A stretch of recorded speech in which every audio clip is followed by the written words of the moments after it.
দেখতে পারতেছেন আমি যে এখানে আসছি, আমি যে আপুর সাথে একটু কথা বলতে আসছি, আপুর একটু ইন্টারভিউ নেব। তো আমি আসলে বেশি কথা বলবো না, আমি আপনাদের সাথে ওনার পরিচয়টা করাবো এবং ওনার কাছ থেকে কিছু জানার চেষ্টা করব। আপনারা আমার সাথে থাকবেন। তো চলুন আমি ওনার সাথে কথা বলি। সো আপু কেমন আছেন?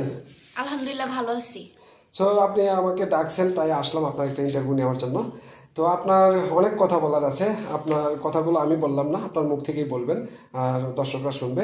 আপনার কি বলার আছে একটু কষ্ট করে বলবেন। আসলে আমি আপনাকে ডেকেছি এই জন্যই যে আমি বিয়ে করতে চাচ্ছি, তো সেই জন্য একটা ভালো ছেলে বা ভালো পাত্র পেলে আর কি বিয়েটা করতে পারবো। এই জন্য তো আসলে আপনি বিয়ে করতে চান, ভালো আপনি বিয়ে, আপনি সুন্দর আর দেখতে শুনতে মাশাআল্লাহ ভালো। তো আপনার ছেলে তো খোঁজা লাগে না? না, আসলে খোঁজা লাগে না বলতে কি, এখন সব ছেলেরাই মানে সে তার বিয়ে করা যাবে না, তাই না? 100টা ছেলে থাকলে তার ভিতরে একটা বেছে নিতে হবে ভালো। আর অনেক ছেলেরা আছে আমাকে বিয়ের অফার দেয়, পছন্দ করে, কিন্তু আমার ওদেরকে মানে কেমন জানি লাগে, ভালো লাগে না। এই জন্য আপনাকে ডাকা। আর আমি শুনছি আপনাদের ডাকলে নাকি ভালো মানে ছেলেদের পাওয়া যায় বা এরকম কিছু, এই জন্য আর কি ডাকা। হ্যাঁ, আমাদের মিডিয়ার মাধ্যমে আপনি যেহেতু একটা সাক্ষাৎকার দিচ্ছেন এবং আপনি ভালো ছেলে পেলে তার সাথে আপনি সংসার করবেন এবং জীবন সঙ্গিনী হওয়ার মানে একটা আশা, মানে আসলে সবারই একটা মনের মতো ছেলে প্রয়োজন এবং মনের সাথে মন না মিললে দেখা গেছে কোনো কিছুই হয় না। তো আপনি বলছেন যে আমার অথবা আমার পছন্দ মতো কাউকে পারে তাকে নিয়ে আমি জীবন সঙ্গী করব, এবং বিষয়টা নিয়ে আপনি হয়তো আমার সামনে ক্যামেরার সামনে কথা বলতেছেন। জি জি। সো আসলে আপনাকে দেখে আমাদের এই ভিডিওটা যখন সোশ্যাল মিডিয়াতে পোস্ট হবে তখন কিন্তু অসংখ্য ছেলে কিন্তু আপনাকে নক করবে। হ্যাঁ, তখন ওখান থেকে আপনি কি করে বুঝবেন আপনার পছন্দের লোকটাকে? এখন নক করলে যে বিয়ে করতে চাবে তাকে ঠিকানা দিব, সে আমার বাসায় আসবে।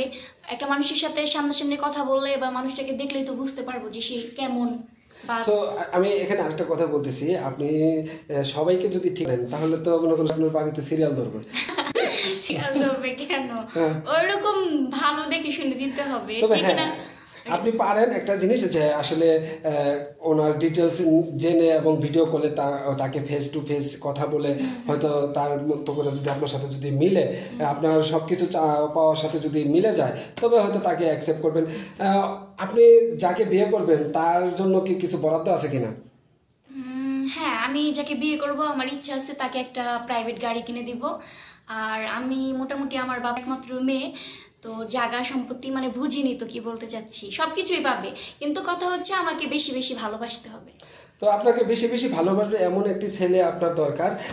ওনার তো ভালোবাসার পাশাপাশি কিছু কর্মও করতে হবে, নাকি বসে বসে খাওয়াবেন? কর্ম বলতে আমার বাবা মা চায় না ওরকম কাউকে, মানে এক কথাই যেটা সত্য না বললেই নয়, ঘর জামাইয়ের রাখার কথা। আপনার ইচ্ছা, আপনি ঘর জামাই রাখার ইচ্ছা। তো ছেলেটা আপনার কি উচ্চ শিক্ষিত হতে হবে না মোটামুটি শিক্ষিত হলেই চলবে?